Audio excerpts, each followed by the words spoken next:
नमस्ते दोस्तों। दोस्तों मैं अभी जॉली लुबी 3 जो न्यू मूवी आई है उसको देख रहा था।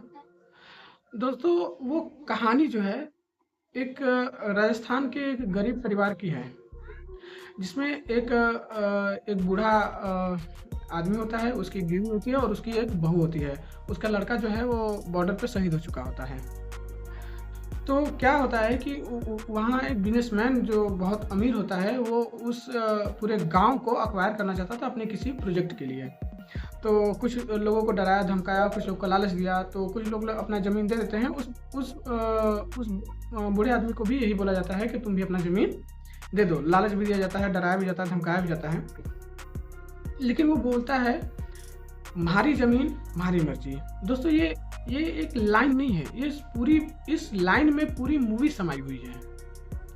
तो फिर आगे क्या होता है कि वो जो बिज़नेसमैन होता है वो आता है, उसको लालच देता है।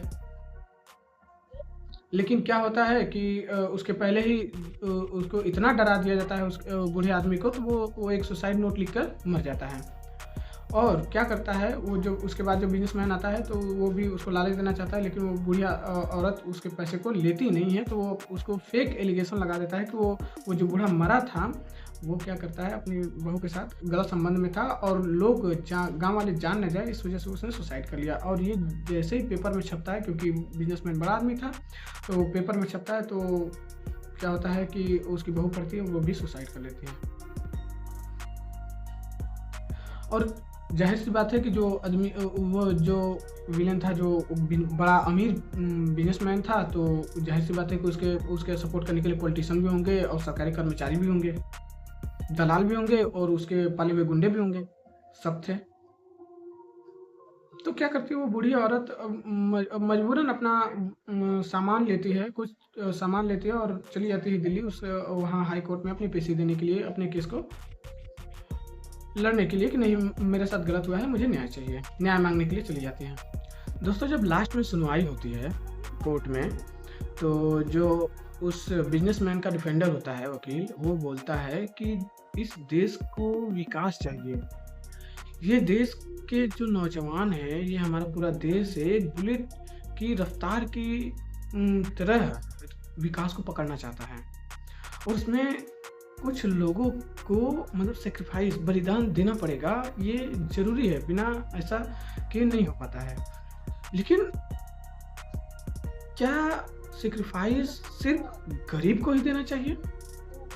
इसको समझाते हुए अरशद वारसी जी लेते हैं तीन घरों का तस्वीर लेते हैं, जिसमें उसमें बिजनेसमैन का होता है, जो मुख्य बिजनेसमैन होता है, जो घर को ज़मीन को एक्वायर कर रहा था, उसका बोल रहा था कि उसके एक प्रोजेक्ट के लिए सरकार को बहुत ही, जिसमें देश का विकास होगा अच्छे से, उसके लिए उस प्रोजेक्ट को बनाने के लिए ज़मीन चाहिए जिसमें उसका घर आता है। बिजनेसमैन बोलता है कि नहीं, और बहुत ही रूड बिहेवियर के तरीके से बोलता है, नहीं वो नहीं देगा। फिर उसके बाद आता है सेकंड में, जो वकील जो उनका था, वो कर रहा था कि नहीं, मुझे आप दे दीजिए, क्योंकि दोनों का घर ही उसी लैंड में आता था। वो भी बोलता है नहीं, मैं क्यों दूं, मेरी ज़मीन। फिर लास्ट में आता है, उस जज से पूछा जाता है कि सर, क्या आप अपनी ज़मीन क्या सरकार को दे सकते हैं, बिकॉज ऑफ जो उसका विकास का एक प्रोजेक्ट लगाना है उसके लिए। जज बोलता है कि मैं क्यों दूं, मेरी ज़मीन, मेरी मर्जी। दोस्तों यहाँ पे एक बहुत बड़ा सवाल खड़ा होता है, क्या सिर्फ अमीरों की मर्जी चलती है? एक बड़ा बिजनेसमैन है, वो अपना घर नहीं देगा, उसको कोई दबाव नहीं पड़ेगा। जो एक वकील था, बड़ा वकील था, वो अपना घर नहीं देना चाहता, तो उसको कोई जब दबाव नहीं पड़ेगा उसके ऊपर कोई, क्योंकि उसके ऊपर कोई है नहीं। जैसे कि जो मेन जज था, वो अगर घर न देना चाहे अपना, तो उसके ऊपर कोई दबाव नहीं पड़ेगा। दोस्तों क्या गरीब के ऊपर सब है, तो इसका मतलब उसके मन का या उसकी मर्जी की कोई वैल्यू नहीं है क्या? तो सिर्फ मूवी नहीं है, ये हकीकत जो भी हो रहा है अभी हमारे समाज में, देखिए अब क्या हो रहा है। गरीब किसान जो होता है वो अपने फसल को उसका रेट तय कर रही है सरकार। उसमें जितना उसको जीएसटी चाहिए वो जितना उसको जीएसटी चाहिए, टैक्स चाहिए, वो तय कर कौन कर रहा है? सरकार। उस फसल को कहाँ बेचना है कौन तय कर रहा है? सरकार। उस फसल को क्या करना है, उसमें खाद कौन सा डालना है, ये भी तय कर रहा है वो सरकार। फिर उसके बाद उस हिसाब से छोड़ दीजिए, जब सरकार जब चाहे उस किसान की ज़मीन ले सकती है। क्यों? उस किसान की कोई मर्जी नहीं है। आप चाहे, अरे आप भले उतना पैसा दो, कितना वो पैसा दे, लेकिन उस किसान की तो मर्जी होनी चाहिए ना कि नहीं, हाँ ठीक है, मैं अपना ज़मीन देना चाहता हूँ। दोस्तों ठीक है, छोड़िए उसके लिए।